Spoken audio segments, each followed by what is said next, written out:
What about the recalls? I mean, we would think that this would scare some consumers away, especially General Motors, which, while not the only company with recalls, certainly has been in the headlines the most.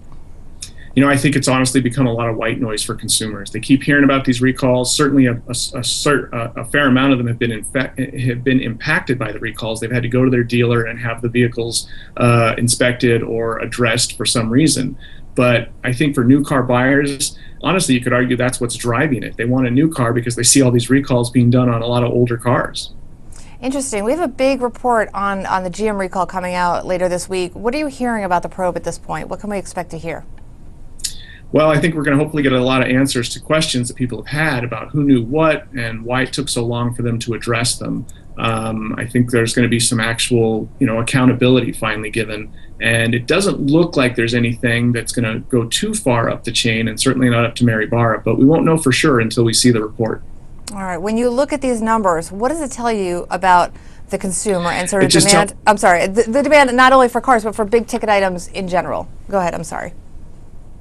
Yeah, it just tells me that there's obviously a growing level of confidence. We're seeing housing up, housing values are going up, and that makes people feel more confident and more wealthy. We do feel like the economy still continues to slowly but surely recover. It's taken way too long. I think most people would agree, but it's still moving in about the right direction. And I think you have a lot of people who are they're just fed up with their 7, 8, 10-year-old car. The average car out there is supposed to still be over 11 years old. Wow. So good times ahead for the car makers, you think?